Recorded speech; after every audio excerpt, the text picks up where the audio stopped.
buenas tardes.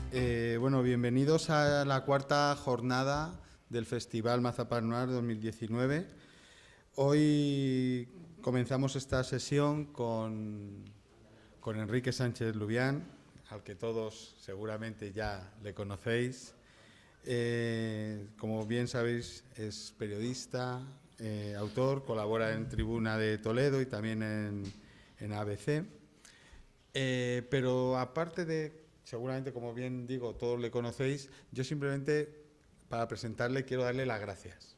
Darle las gracias principalmente porque siempre que te pedimos colaboración, como fue en la anterior edición, como es en esta, siempre estás dispuesto.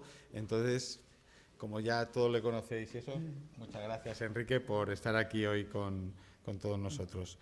Y bueno, yo sin más, no quiero, porque no es mi papel sino quiero dejarle a Enrique que también como hemos empezado un pelín más tarde, que él pueda comenzar con su exposición. ¿Vale? Muchísimas gracias, Enrique.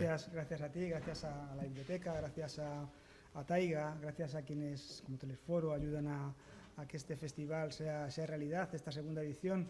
Un festival que, bueno, el año pasado ya tuve la oportunidad de participar en él, este año me han vuelto a llamar y yo lo hago encantado porque yo creo que iniciativas culturales como estas son interesantes en la ciudad, iniciativas culturales que surgen de repente pues, de un grupo concreto, en este caso del Club de Novela Negra de Taiga, y que poco a poco pues, van extendiéndose, se van sumando gente, van sumando adeptos y al final se consolidan o se intentan consolidar como de referencias culturales en nuestra ciudad y ejemplos en estas últimas décadas, en estos últimos años hemos tenido bastante, pues desde Cibra hasta Boaviv, hasta el Matadero Lab, gente que poco a poco va empezando y al final contribuyen a que la cultura en Toledo se vaya expandiendo, vaya siendo transversal, vaya captando cada vez a más gente de públicos más diversos y eso la verdad es que siempre es de agradecer.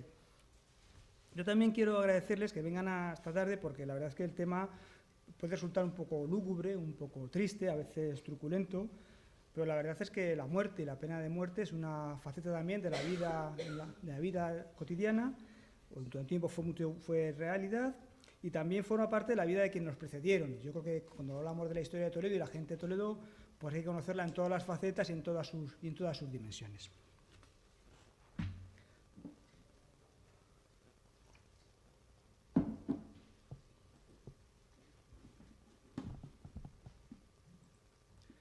En mayo de 1889, en una revista quincenal que se llamaba Toledo, un periodista toledano, bueno, no era toledano, pero vivía en nuestra ciudad, era muy conocido, periodista y abogado, que era Federico Lafuente, ofreció a sus lectores un texto muy desgarrador describiendo el lamentable estado en que se encontraba la cárcel provincial, que como bien sabéis estaba en el antiguo convento de los Gilitos, donde hoy es la sede de las Cortes de Castilla-La Mancha.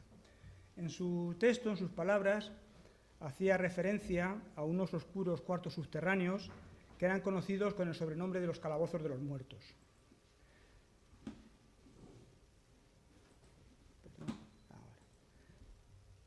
En estos calabozos, en estos cuartos, solamente entraban quienes estaban sentenciados a la última pena y se decía que quienes permanecían allí durante mucho tiempo, si no los mataba el verdugo, lo hacía la pena o salían heridos de muerte por incurable enfermedad. Cuando Lafuente escribió estas líneas tan tristes, los últimos que habían ocupado aquellos nichos para vivos, que también se les calificó así, eran los bandoleros Juan García Quilón López y Mancas y los hermanos Ambrosio y Casimiro Navarro Clemente, quienes el 13 de marzo de 1882 fueron fusilados en el Paseo del Tránsito, una ejecución que, según las crónicas de la época, presenciaron unas 12.000 personas. La verdad es que la cifra debe ser un poco exagerada porque en aquellos primeros finales años del siglo XIX la población de Toledo apenas estaba en los 20.000 habitantes. Yo supondría que prácticamente la mitad de la ciudad estuvo aquel día en el Paseo del Tránsito viendo cómo fusilaban a estos bandoleros o quizás que hubiera habido gente de los pueblos cercanos. Los hermanos Ambrosio y Casimiro Navarro Clemente eran conocidos con el sobrenombre de los Purgaciones, mientras que Juan García Quilón formaba parte de una banda también muy conocida en la provincia en aquellos años, que eran los Juanillones, cuyas andancias pues, tenían atemorizados a mucha gente, sobre todo en la comarca de la zona de los Montes de Toledo y en la zona de La Mancha. El suceso que les había llevado hasta la cárcel provincial tuvo lugar unos años antes, cuando, junto a una partida de bandoleros, intentaron asaltar el tren correo, el Correo de Andalucía, entre las estaciones de Villafranca y de Villacañas y de Quero. Para intentar asaltarlo, intentaron volar un puentecillo entre Villacañas y Quero. Según sus informaciones, en aquel tren correo llevaba una fuerte cantidad de dinero, casi se habla de 4 millones de pesetas, y entonces intentaban dar un asalto al estilo de estos que vemos en las películas del oeste, pues intentaban hacer allí en plena Mancha.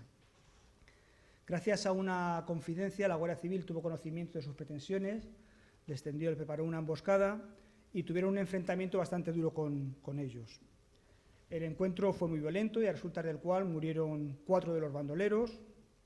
Los purgaciones huyeron montados a caballo, perseguidos por la Guardia Civil, fueron hasta Villacañas, entraron en la casa del alcalde de Villacañas, se agarraron fuertemente a su cuerpo cuando la Guardia Civil estaba cerca de ellos y les dijo que si les intentaban detener o matarlos, ellos matarían al alcalde. Al final, a pesar de esta estratagema, fueron detenidos por la Guardia Civil y una vez retenidos, los purgaciones y García Quilón, el Juanillón, fueron trasladados a Ciudad Real, donde tenían algunas causas pendientes. Fueron sometidos a juicio en Ciudad Real, fueron condenados a la pena de muerte, estuvieron un tiempo en prisión, se les conmutó, y cuando se les conmutó la pena en Ciudad Real los trajeron a Toledo, porque aquí también tenían algunas causas pendientes, y entre ellas fueron sometidos a un consejo de guerra. Entre las causas que tenían pendientes estaba el secuestro de un vecino de Urda, un carbonero, por el que habían sacado un rescate de 6.000 duros, unas 30.000 pesetas. A resulta de aquel juicio fueron condenados a la pena de muerte. Esta sentencia, esta pena, causó una gran impresión entre los vecinos de Toledo, sobre todo cuando pocos días después de ser pronunciada, los 3 reos se fueron puestos en capilla para ser pasados por las armas en el Paseo del Tránsito. Perdonad, porque es que...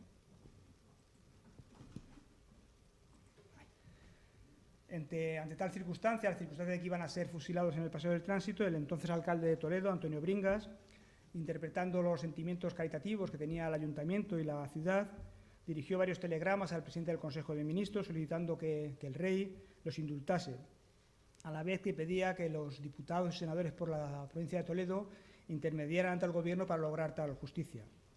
A estas gestiones se sumó también el arzobispo de Toledo, el cardenal Antonio Moreno, pero desgraciadamente sus gestiones no dieron ningún fruto y la sentencia se mantuvo en firme. De las últimas horas que pasaron en la cárcel, hay testimonios tanto en la prensa de la época, en las diversas crónicas periodísticas, como en lo reflejado en el libro de cofradías de la Santa Caridad, una entidad que, como vosotros ya sabéis, fue creada en el año 1085 y que asistía a los condenados a muerte en Toledo durante sus últimas horas. La noche previa a ser ajusticiado, los reos la pasaron, decían las crónicas, apenas sin dormir. A la mañana siguiente, tras escuchar misa, recibieron la comunión, fueron subidos a un carro y fueron trasladados al Paseo del Tránsito, donde se produjo el fusilamiento y iban acompañados en el carromato con 6 sacerdotes. Tras la primera descarga del pelotón de fusilamiento, el Juanillón quedó con vida y entre grandes dolores, exclamaciones de dolor, pedía clemencia y misericordia, pero sin embargo no le hubieron de disparar de nuevo para matarlo ya en el suelo. Una vez certificada la muerte, los miembros de la Santa Caridad, que vinieron desde la iglesia de San Cipriano, todos formados, recogieron los cadáveres y los trasladaron a enterrar. Materializada esta ejecución, en las páginas de un semanario toledano, del Nuevo Ateneo, se ponía especial énfasis en resaltar que de aquellas 12.000 personas, una gran mayoría de ellas eran mujeres. Y entonces el director de este periódico escribió: «No puedo explicarme que débiles seres en que debe resplandecer el amor, el sentimiento y la caridad concurran a presenciar el suplicio de sus semejantes en lugar de llorar en sus casas, compadeciendo a las víctimas y rogando por ellas, por sus padres, por sus esposos, por sus hijos y por sus hermanos». Además de esto, el director del periódico criticaba que del dinero que se había recaudado en bien de los reos, se destinó una gran mayoría de ellos para pagar misas y sufragios por sus almas, en vez de contribuir a pagar los billetes o el desplazamiento de las familias de las víctimas, de las hijas.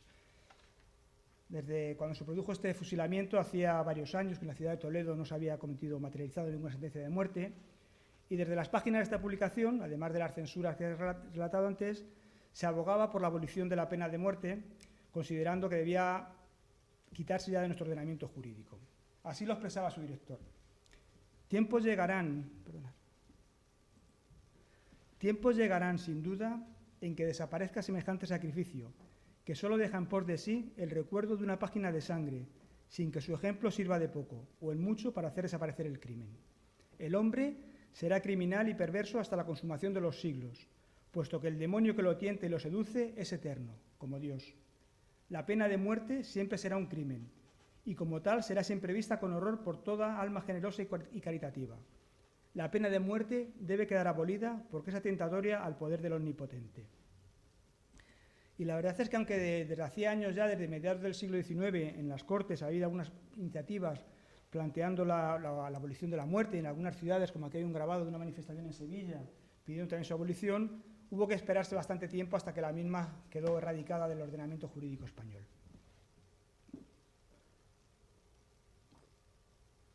Durante más de 40 años, entre 1801 y 1844, el curial toledano Felipe Sierra fue escribiendo una especie de diario en el que anotaba algunas de las cosas más destacadas y curiosas que ocurrían en la ciudad. Su manuscrito son casi 500 páginas, se conserva en el archivo municipal, nos acompaña hoy su director, y en sus entradas, en sus notas, hay registradas casi medio centenar de referencias a ejecuciones públicas en la ciudad de Toledo en aquellos 40 años. Además de las derivadas por asuntos penales, una buena parte de ellas estaban relacionadas con la Guerra de la Independencia, con las guerras carlistas, o la represión emprendida contra las bandas de bandoleros o facciosos que por aquella época había en la zona de los montes, fundamentalmente. A la vista de sus anotaciones, las ejecuciones solían llevarse a cabo en diferentes lugares de la ciudad: la plaza de Zocodover, el paseo de Cabraigos, en La Vega, en el paseo de Merchán, en la Puerta del Cambrón, en el paseo del Tránsito, en las inmediaciones del cuartel de San Lázaro o en la plazuela que hay delante de San Juan de los Reyes. Las formas en que se ejecutaban solían ser horca, fusilamiento y garrote. Llama la atención en estas situaciones la asiduidad en que se producían. Por ejemplo, en el otoño de 1837, en apenas 2 meses, los toledanos vivieron o presenciaron 8 penas de muerte en la ciudad, en apenas 2 meses, casi una por semana.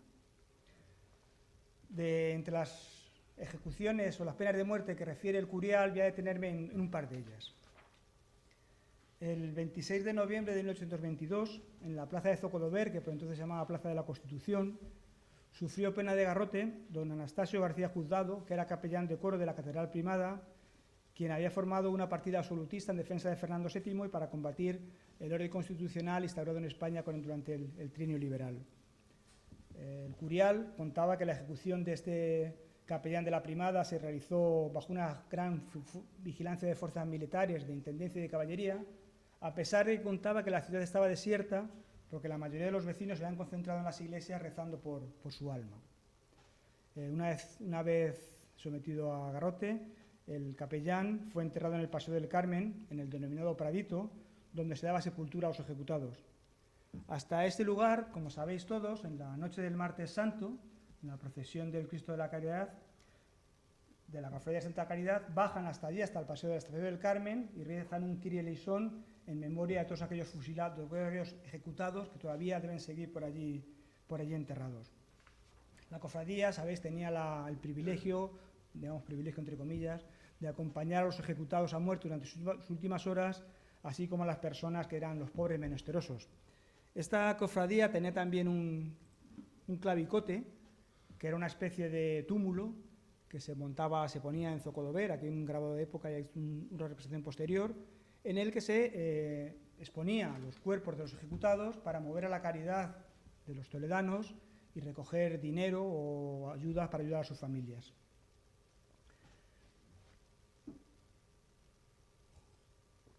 Con la llegada de los 100.000 hijos de San Luis, el régimen absolutista se volvió a restaurar en España y entonces los restos del capellán fueron exhumados del Paseo del Carmen y con gran boato y con gran alborozo en la ciudad fueron trasladados hasta la Catedral Primada, donde se les enterraron en la capilla de San Ildefonso, dándole el mismo tratamiento que tenían hasta ahora los deanes y miembros del cabildo catedralicio.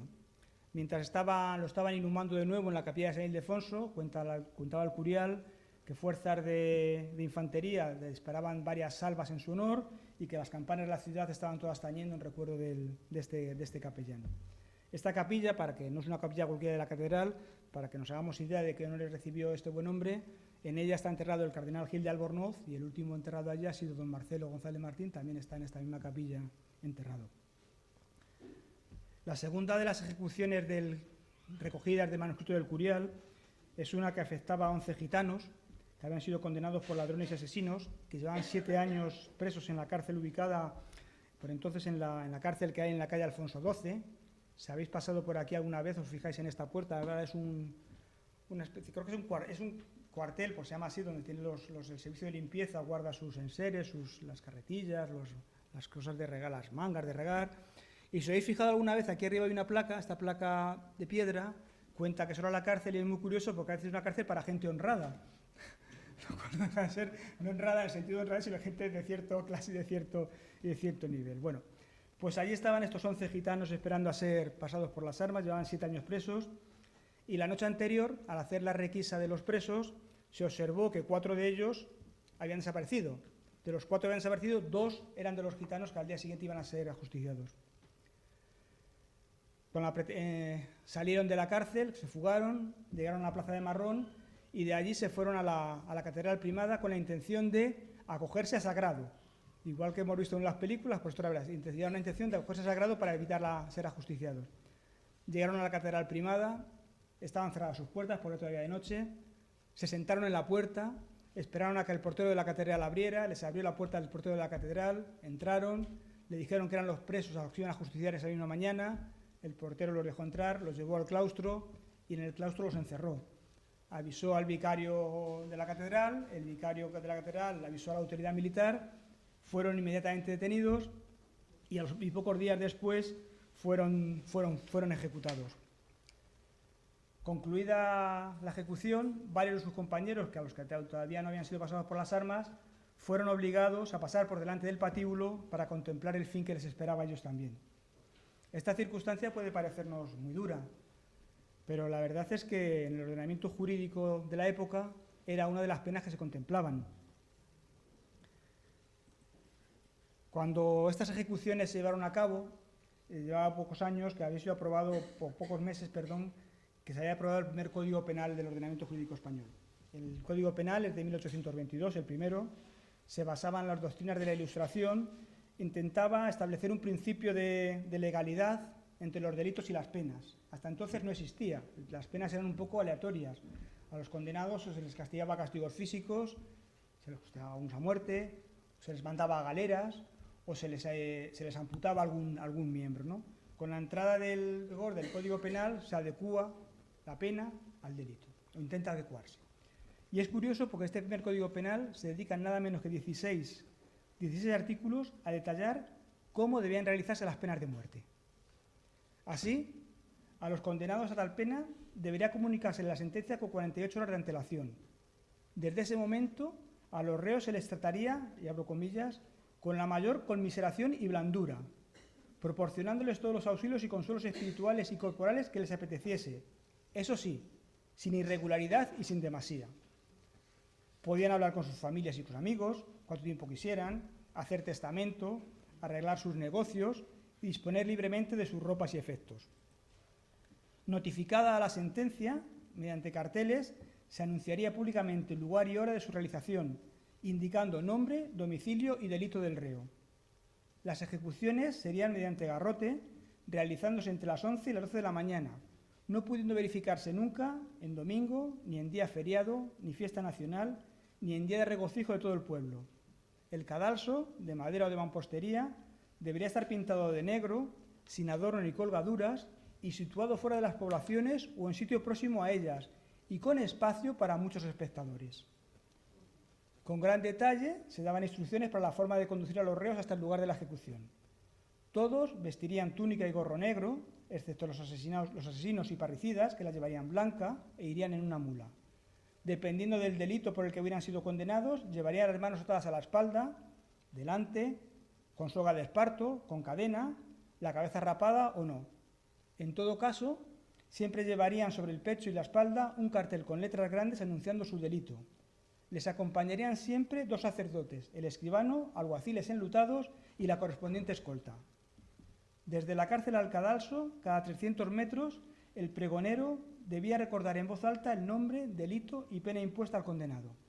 En la parte más visible del mismo tenía que ponerse un cartel con grandes letras recogiendo esos mismos datos. Ejecutada la sentencia, El cadáver debía quedar expuesto en el al vecindario hasta la puesta del sol. Después sería entregado a sus parientes o amigos, y de esta entrega estaban exceptuados los condenados por traición o parricidio, a los cuales se les daría sepultura en el campo, en sitio retirado, fuera de los cementerios públicos, sin permitirse poner señal alguna que denotase el sitio de su sepultura. 10 años después de la redacción de este primer Código Penal español, el rey Fernando VII, aunque ya prácticamente la horca no se usaba, decretó de que definitivamente la horca fuera desterrada de nuestro país como forma de ejecución.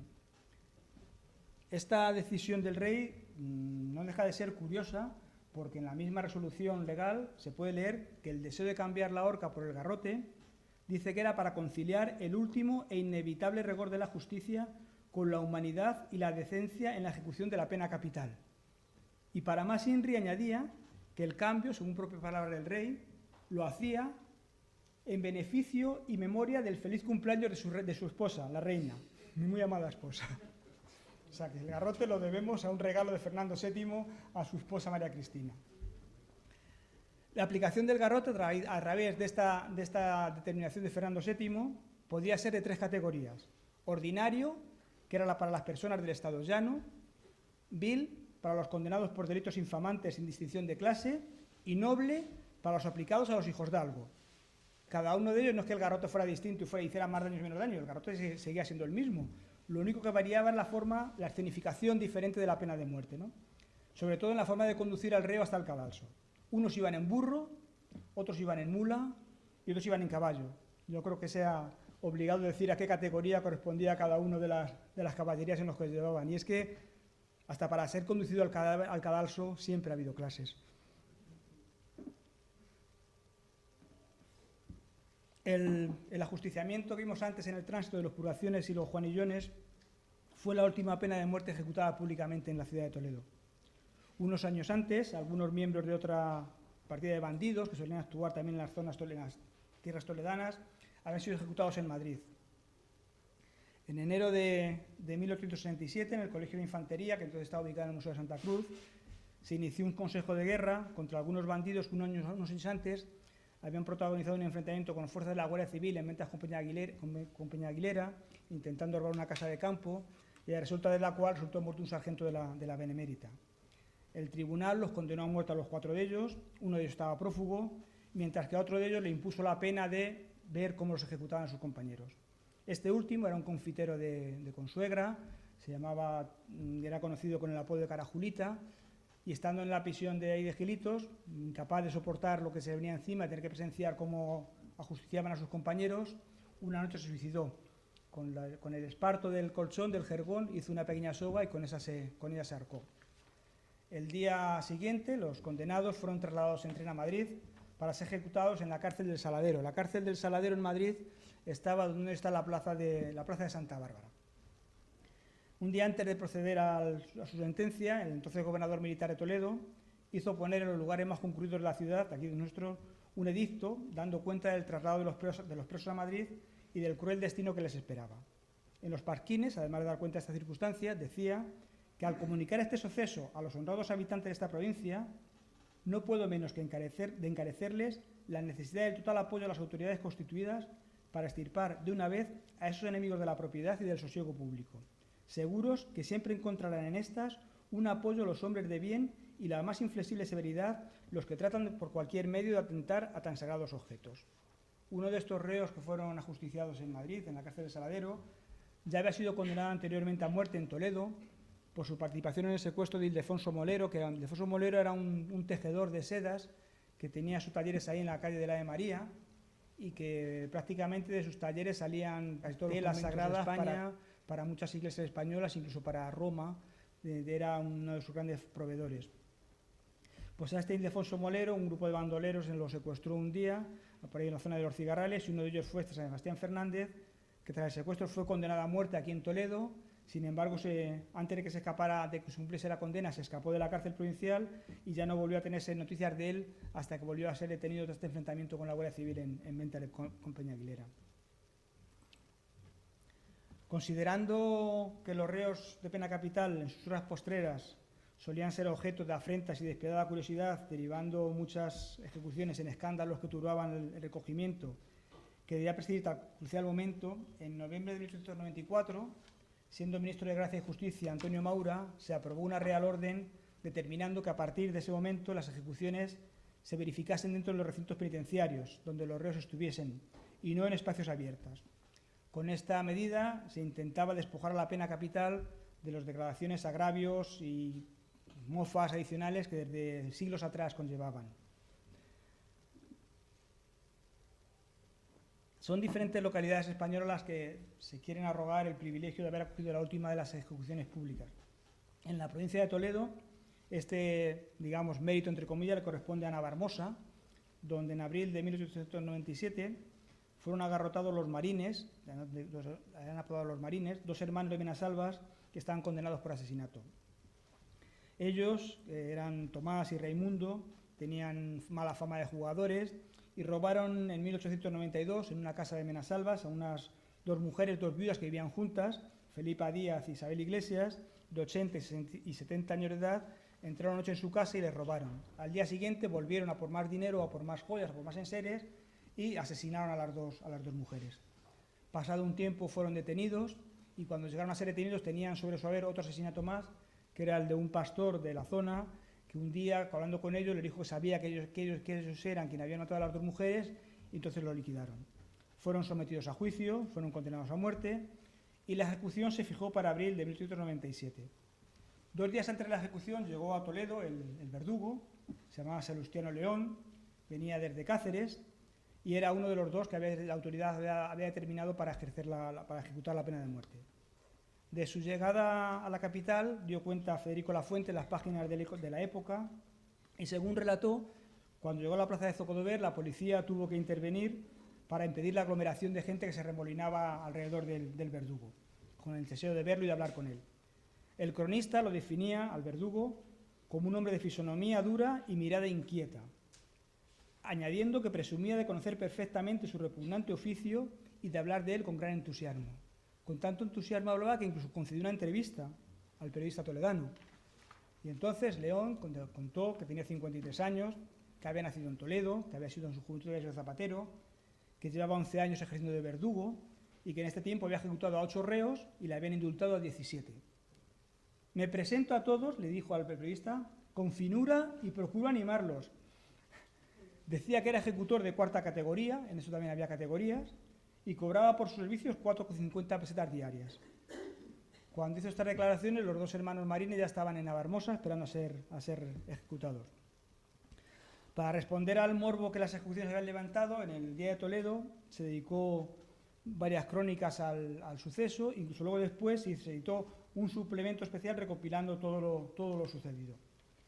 En las horas previas a la ejecución, fuerzas militares que habían venido desde Cuenca entraron en Navarmosa. La entrada la hicieron sin ningún tipo de toques de corneta para no alertar a los reos de que estaban allí ya los militares. Varios sacerdotes de varias localidades les asistieron en sus últimas horas. Se constituyó una hermandad de caridad para confortarles también en esos últimos momentos. Y el patíbulo se levantó en un prado a la entrada de Navarmosa, mirando hacia Benasalvas, que era el lugar donde ellos habían cometido el crimen. Cuando llegó a las 7 de la mañana, se presentó ante ellos el verdugo y, según las crónicas que comentaban en el periódico, les dijo: ¿me conocéis? Soy el ejecutor de la justicia y vengo a ejercer mi triste misión. Entonces uno de los reos le dijo: no te conozco, pero supongo quién eres y qué oficio tienes. Yo por nada lo tendría. Dice que en el lugar de la ejecución se congregaron más de 1000 personas procedentes de los pueblos alrededor y una vez ajusticiados, pues bueno, como era de acuerdo con la legislación, los cadáveres permanecieron en el tablado varias horas, hasta las 6 de la tarde, hasta que fueron retirados por la Hermandad de Caridad, que recogió 80 pesetas en limosnas que se pagaron en las cajas y el resto que sobró se entregó a los familiares. Cumplida la justicia humana, se decía en el Día de Toledo, que la divina les acoja en su seno, deseando que la provincia no vea repetirse en mucho tiempo tan conmovedor espectáculo, y haciendo votos porque ningún desgraciado sienta sus facultades ofuscadas y se manche sus manos en el crimen.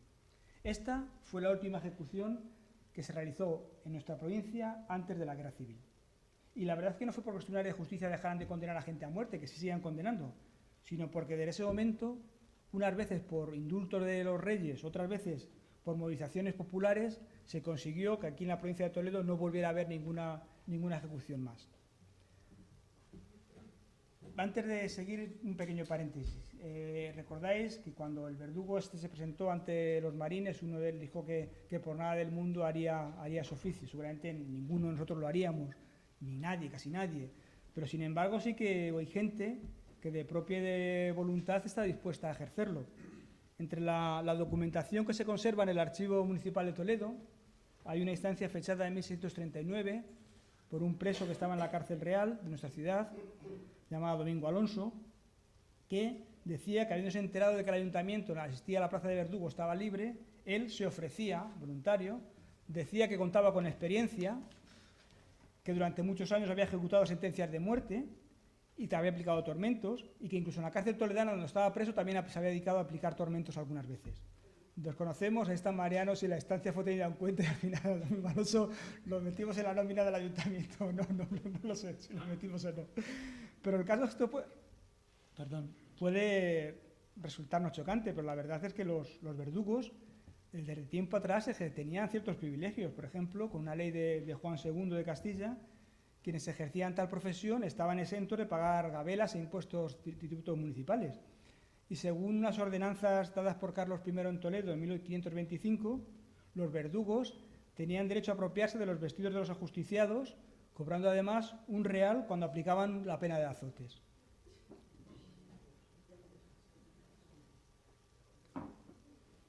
Desde siglos atrás, desde tiempo también de Juan II de Castilla, quien promulgó una ley del perdón del Viernes Santo, era frecuente que los reyes españoles, los reyes y las españolas, bien con motivo de su onomástica, de su cumpleaños o sobre todo de la fiesta del Viernes Santo, concedieran a indultos a algunos reos que estaban en capilla y que se podían librar de la pena. Esta tradición quedó institucionalizada siglos después durante el reinado de Carlos III y, como sabéis ahora, hay muchas cofradías todavía de Semana Santa que siguen liberando presos con motivo del Viernes Santo. Entre quienes se libraron de ejecutados por esta magnanimidad real estaba Félix Díaz Casas, que era notario de Villacañas, quien en 1894 había matado a una tía de su mujer para robarle. Este es Juan II de Castilla, el que hizo el perdón de real, y este es una vez. Este hombre, en la madrugada del 20 de noviembre, algunos vecinos se vieron angustiados como Rosario daba gritos en su casa, avisaron al juzgado y a la Guardia Civil, y cuando la pareja de la Benemérita entró allí, pues encontró la mujer yacía en el suelo, en mitad de un charco de sangre, en el patio, y que no pudieron hacer nada para auxiliarla, falleciendo a los pocos minutos. Cuando estaban haciendo la inspección, vieron que la casa estaba revuelta, que los cajones de las cómodas estaban sacados, empezaron a oír voces que provenían del interior de un pozo. Se asomaron y allí se encontraba Félix Díaz, que estaba casado con una sobrina de la infortunada, quien dijo que estaba visitando a su tía, y cuando estaba visitando a su tía llegaron dos desmascarados que le taparon con una manta para que no viera lo que ellos hacía. Y según les contó, él se pudo zafar de la manta y corrió hacia el pozo y se escondió allí, y que no sabía lo que había ocurrido. La verdad es que el testimonio les chirrió bastante a la Guardia Civil, porque el del pozo tenía prácticamente toda la ropa manchada de sangre y junto al muro del pozo pues había una navaja de afeitar ensangrentada. El detenido era hijo de una conocida familia local, estaba casado, era padre de 5 hijos, tenía terminada la carrera de Derecho y ejercía hacía a veces de notario en Villacañas. Lo que pasa es que en el pueblo se comentaba que últimamente llevaba una vida bastante apurada, sobre todo por su afición al juego. Al año siguiente fue juzgado en la audiencia provincial, fue condenado a muerte, y de esa sentencia consiguió librarse, como antes decía, por un indulto concedido por la reina María Cristina de Habsburgo con motivo de la festividad del Viernes Santo. Esta misma soberana,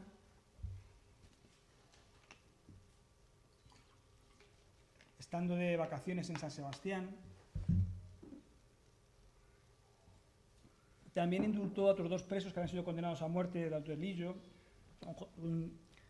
Pascual Muñoz, conocido con el sobrenombre de Ojos de Santo, y León Vicente Fernández, con el alias de Marica, que habían asesinado a un vecino de Lillo en un suceso en el que se mezcló tanto diferencias y enfrentamientos vecinales como intereses partidarios derivados del caciquismo político que había en la época.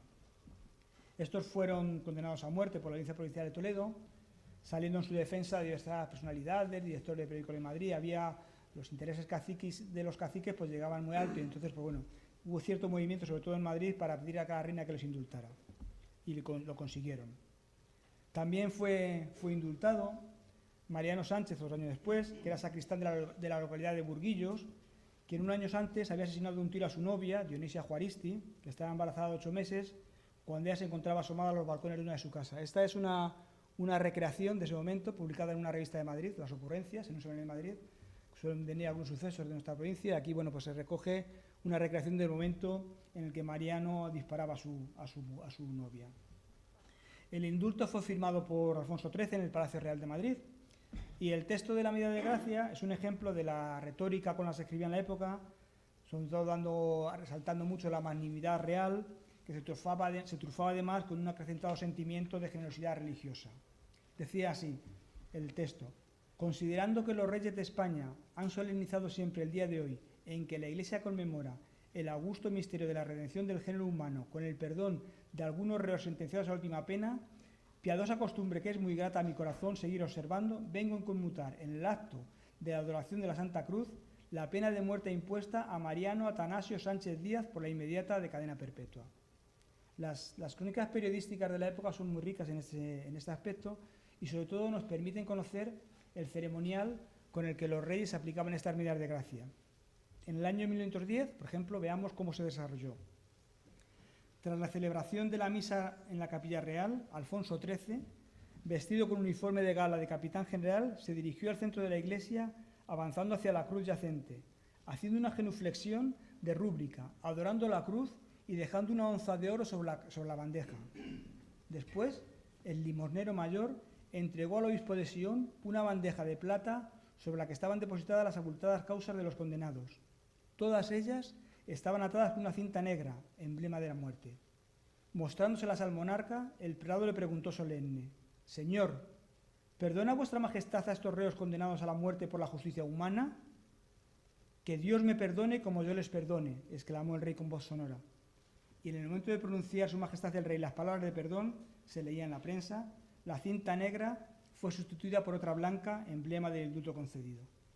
Entre quienes fueron indultadas en ese año 1910 estaban 2 mujeres toledanas, Joaquina Fuentes García y Jesús Vidales Fuentes. Eran naturales de Mascaraque y vecinas de la localidad de Los Llévenes, a quienes la audiencia provincial había condenado a muerte como autoras de un crimen realmente espeluznante. Estas 2 mujeres con sus familias, vivían en un puesto de guardabarrera que estaba situado en las inmediaciones de la estación de Los Llévenes, en la línea de Madrid-Ciudad Real, en la casilla del Pozuelo. Vivían allí las 2 familias y aunque tenían relaciones de familiares, la verdad es que sus relaciones dejaban mucho de ser amistosas, sobre todo porque Jesús, la hija de una de ellas, de 16 años de edad, se quejaba siempre de que su vecina estaba constantemente cuestionándola y acusándola de que actuaba como ramera con su marido y que mantenía relaciones con el telegrafista de la estación. Un día esta joven se cansó de los comentarios, compró a un vagabundo, a un mendigo, y le compró una pistola y esperó a que llegara el momento para matar a la mujer que le acusaba. Un día vio que esta mujer se había quedado sola en la cama porque su hija fue a dar el paso a un tren, se acercó a la cama, le disparó 2 tiros a la cabeza, no la mató, salió de la casa, la otra malherida salió de la casa y cuando estaba en el suelo, la madre de Jesús ocurrió en auxilio de su hija para intentar rematar a la primera, la sujetaron en el suelo y le pusieron una hoz en el cuello con intención de degollarla. No lo pudieron hacer, salió una hija de la agredida en ese momento, les pidió que la dejaran, la dejó, pero sin embargo la hija esta, la tal Jesús, en vez de apiadarse, fue dentro de la casa, cogió una especie de cuchillo, un espadín, decían las crónicas, se lo clavó a la que estaba en el suelo y falleció en el momento. No contentas con eso, Jesús y su madre, intentando deshacerse del cuerpo de la asesinada, la cogieron, la arrastraron con la intención de ponerla en la mitad de la vía para que cuando pasara un tren despedazara el cadáver. Afortunadamente no llegó a cometerse esta atrocidad porque el maquinista vio a lo lejos un bulto de personas que estaban alrededor de la vía, pensó que quizás estaban sujetando a alguien que quizás quería tirarse o algo y le dio tiempo a frenar y afortunadamente detuvo el tren antes de llegar al fatídico punto que las otras 2 mujeres habían colocado a la asesinada para deshacerse de su cuerpo. Cuando Terminado el juicio con la sentencia que se les impuso a ellas, en las páginas del Día de Toledo se criticaba que algunas personas hubieran estado apostadas en las cercanías de la audiencia provincial esperando a que salieran las condenadas, como si verlas como si fuera una diversión o una curiosidad repugnante y malsana, insistiendo en que a las causas judiciales acudía mucha gente como si tratase un espectáculo deportivo, un circo, un teatro o una plaza de toros. Como antes comentaba, en otras ocasiones los indultos fueron conseguidos después de que la ciudad de Línea de Toledo se movilizara para intentar evitarlos. Y no porque juzgaran o prejuzgaran el crimen cometido, sino porque se pensaba que una ciudad como Toledo pues, no merecía el que se levantara aquí algún patíbulo para cometer una atrocidad de este tipo. En abril de 1914, cientos de toledanos se concentraron en la plaza del Ayuntamiento para participar en una multitudinaria manifestación, intentando evitar que en el patio de la cárcel, se levantase un patíbulo para ejecutar a Antonio Aniceto Camuñas Laguna, conocido como el Chato de Madridejos, quien estaba condenado a muerte por asesinar a su esposa. Este era un hombre que había tenido varios enfrentamientos con la justicia, había estado mucho tiempo encarcelado en Chinchilla, y cuando regresó a Madridejos, al poco tiempo de estar allí, pues en compañía de otros amigos, otros compañeros, intentó dar un nuevo robo. Su mujer se enteró, le pidió que por favor no lo hiciera porque ya llevaba media vida en la cárcel, que intentara enderezar su vida, pero no le hizo caso, y una noche, mientras ella estaba durmiendo, pues la mató, la asesinó.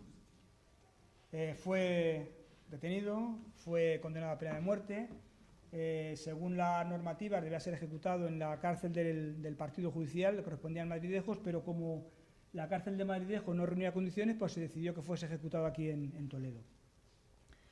Se esperaba que, como había sido costumbre, el rey Alfonso XIII ya lo indultase con motivo de su santo. No fue así, pasó el Viernes Santo, tampoco lo indultó, y entonces a partir de ese momento su abogado empezó a hacer una campaña de movilización para intentar que, decía, un día triste y trágico suceso se produzca en esta capital si el fallo dictado se cumpliese ese último trámite, pero en los límites de la acción de la justicia empieza la obra de la misericordia.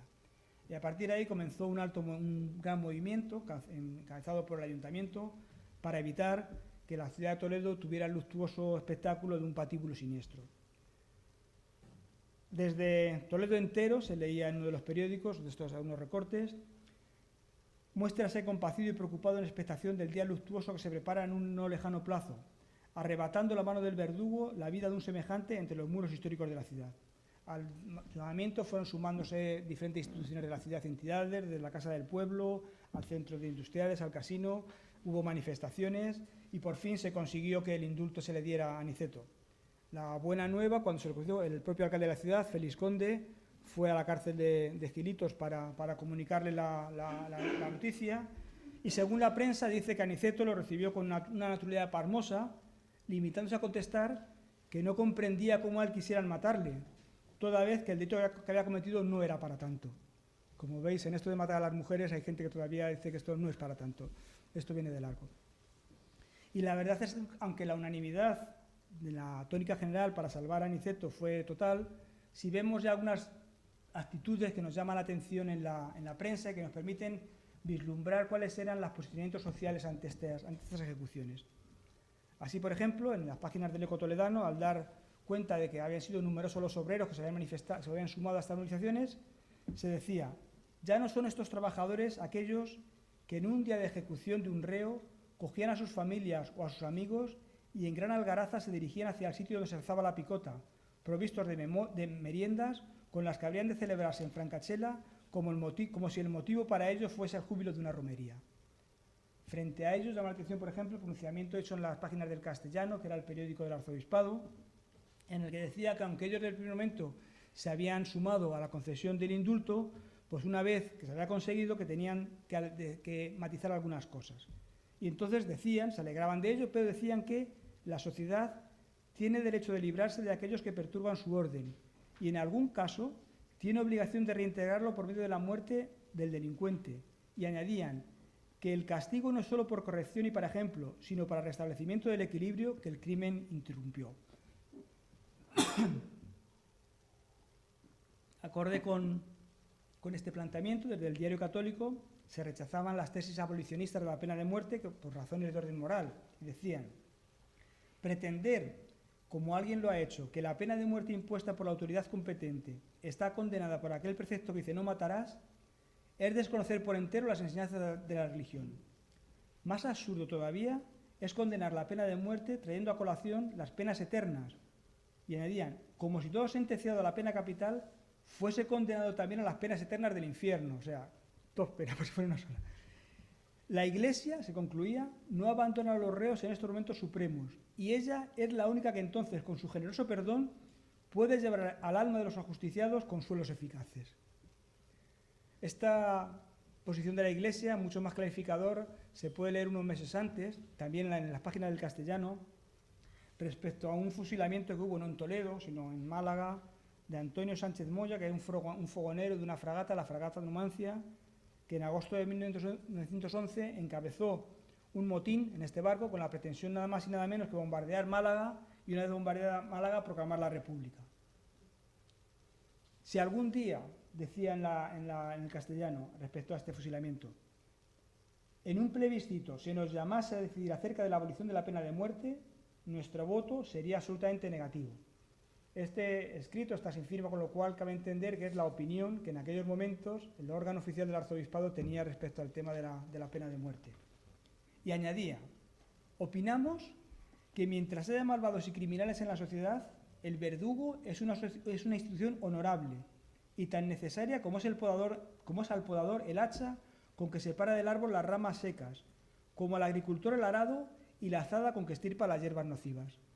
La verdad es que parece mentira estas palabras escritas en pleno siglo XX que nos recuerdan algunas pronunciadas mucho más atrás por un maestrescuela de la Catedral Primada, Bernardino de Sandoval, que en 1564 escribió un tratado que se llamaba Tratado del cuidado que se debe tener con los presos pobres. Y en él decía, de suerte que en el cuerpo humano el cirujano corta el miembro podrido porque no dañe los otros, así también en la República el juez quita la vida del hombre malo. Masiva fue también y con repercusión nacional, otras movilizaciones que hubo para salvar a Pascasio Ruiz Carrasco, que era conocido como el preso de Huecas, quien había asesinado también a su mujer. Y al igual que vimos antes con el caso del notario, intentó una estratagema muy parecida. Su mujer era la maestra del pueblo y él era el sacristán. Una noche los vecinos oyeron también voces. Cuando llegaron se encontraron a la mujer ensangrentada y a él a su lado con las manos atadas. La casa estaba revuelta, faltaba dinero y entonces el sacristán pues dijo lo mismo que el anterior prácticamente, que él estaba allí, que entraron unos desconocidos, que lo amordazaron, que le pidieron las llaves de los cajones, que revolvieron toda la casa, que se llevaron el dinero y que luego le dieron un golpe, que él perdió el conocimiento y que ya no sabe lo que había ocurrido. Esta declaración pues chirrió tanto al juez como a la Guardia Civil, y aunque él fue poco a poco cambiando sus versiones y declarando cada vez una cosa diferente, las investigaciones determinaron que había sido la maestra, había asesinado con varios golpes en la cabeza y que luego había subido heridas con un cuchillo y con un tenedor. En el caso, durante pasaron las investigaciones un tiempo, se encontró la badila, que tenía un fuerte golpe. Entonces ya Pascasio no tuvo más remedio que reconocer su delito. Estando en la cárcel, llamó un día al sacerdote de la prisión y confesó lo que había ocurrido. Fue condenado a muerte, pese a que sus declaraciones cada vez eran más inverosímiles. Y al igual que en el caso anterior, pues poco después empezó un movimiento para intentar salvarlo. Curiosamente, el día que le condenaron la pena de muerte, cuando marchaba custodiado por varias parejas de la Guardia Civil hasta la cárcel de los Gilitos, en los periódicos dicen que se lo oyó decir: toda la vida en la iglesia para terminar ahora en el presidio. La ejecución fue fijada para los primeros días de marzo de 1918 y desde las páginas del Castellano, ahora sí, y del Eco Toledano se inició una campaña solicitando que se indultara. Para evitar, se decía, que en nuestra hidalga población se ha levantado el patíbulo y se viviera un desagradable día de luto en Toledo. No podemos, se añadía en el Eco Toledano, de ninguna manera permanecer impasibles ante la suerte que amenaza al infeliz y desdichado reo Pascasio,